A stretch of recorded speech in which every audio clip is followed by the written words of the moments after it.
hope you're well and I hope you've been looking after yourself this week. Now today it marks the day, it's the first day of the butterfly count in the UK. So I have downloaded the app on my phone and I am going to take you with me and talk about my week whilst counting butterflies, so I hope you don't mind. But first, let me catch you up on where I have been this week and some of the things I have seen. And when you come back to me, hopefully I'll be standing in the middle of a field looking at butterflies. So that's where we were. And we left Needingworth and we went all the way down through the lock of St Ives. And you can see here, there are, I don't know if you can actually see here, you can get water at both these moorings, and there's a Gober mooring there as well. So this is where we stayed. St Ives 15th century bridge is one of only 4 bridges in England which has a chapel.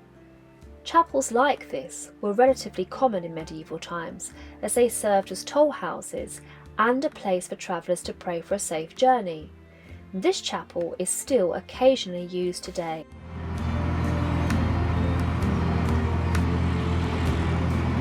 Hi! During the English Civil War, Oliver Cromwell's troops partially blew up the bridge to prevent King Charles's men approaching London, which is why today the arches at the south side of the bridge are rounded, unlike the pointy Gothic original arches. There's a statue of Oliver Cromwell in the centre of St Ives, and he was born in the neighbouring town Huntingdon. Oliver Cromwell said, "Nature can do more than physicians," and it also appears that he was a bit of a footy fan too. So the town centre mooring of St Ives is really convenient. However, there was a wall on one side and a drain that made a very big noise. But on the other side was an amazing tiny little moorhen chick. And I think what's going on here is the older sibling is feeding its younger sibling, because moorhens can have 2 or 3 broods a season.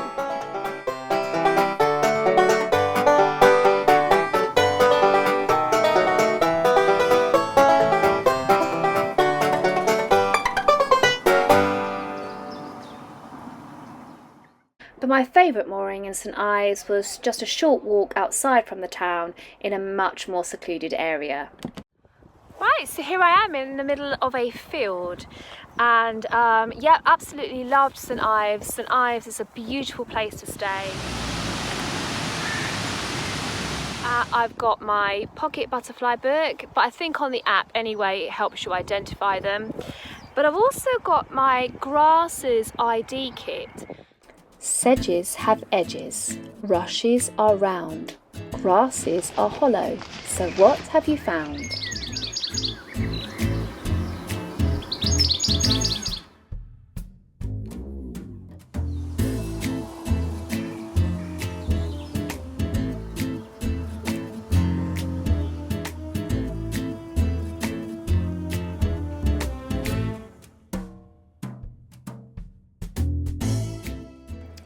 "70% of all crops are grasses, including the world's 3 main food crops of wheat, rice and maize."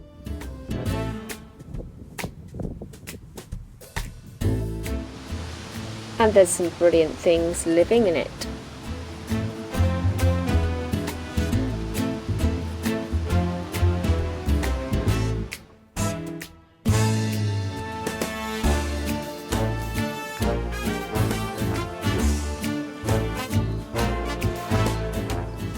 Watch how the daggerfly tries to attack the large white butterfly.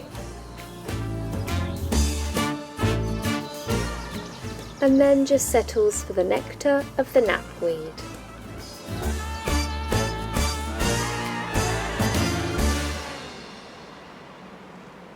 But my favourite spot this week in the grasses on a leaf has been this pair of froghoppers that use their wings as tent-like structures to make giant leaps and spend their young life as larvae in spit, and they are called spittlebugs, whenever you see the spit on plants in around early springtime, then you've probably found a young froghopper.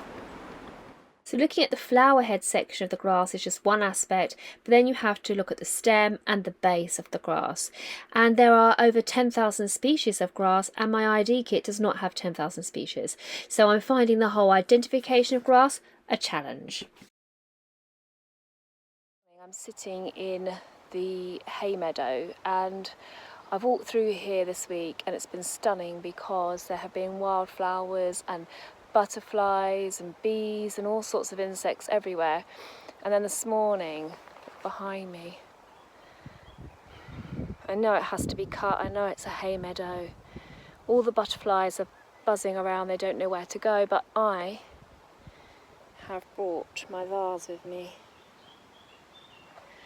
and I'm picking up anything from the ground that can go in the vase, just to enjoy it for a little bit longer. And you can see already. Let's see, they're there enjoying it already. And there they are. They look really pretty. They smell divine because this one here is called ladies' bedstraw, and ladies years ago would stuff their pillows with this because it was soft, and it is really soft, smells delicious, and also it was supposed to increase they believed increased fertility. So look, really pretty. When you do your butterfly count, you need to set a timer for 15 minutes, and then in that 15 minutes you need to see how many different types of butterfly you can observe and how many of that different type of butterfly you can observe.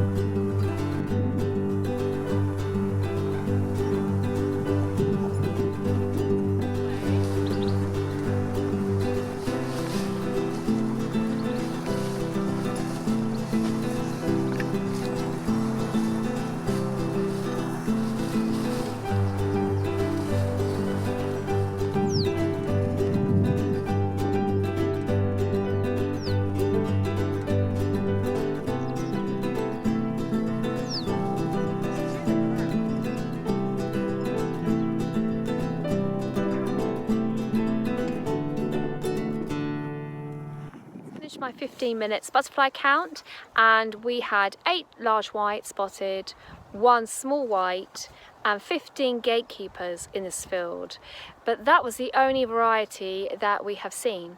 But I've also spotted what I think is a reed bunting. I'm going to have to look more closely when I get back at that footage, just sitting in the long grasses, which is beautiful. So if you live in the UK, you can download the app on your phone and you can do the count as many times as you want to for the 15 minutes in different habitats across the week. If you don't live in the UK, let me know in the comments if you have something similar to help towards butterfly conservation.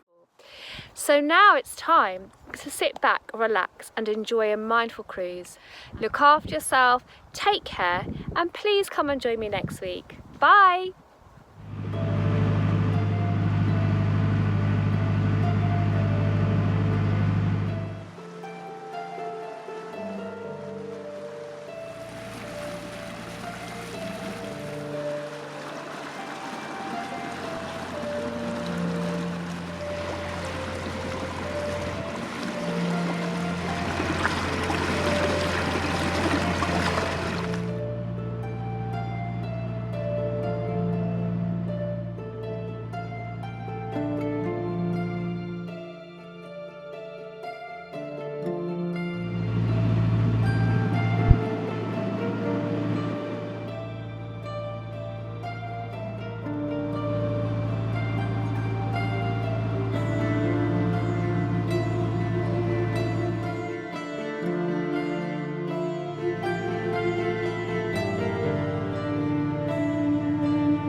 I urge you, if you sit at home, under YouTube's spell, take a meadow grassy roam, and in its wonders dwell.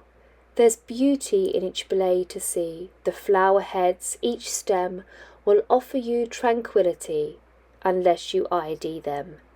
Look longingly at every leaf, and on it who has fed, for nature brings us such relief, so Mr. Cromwell said.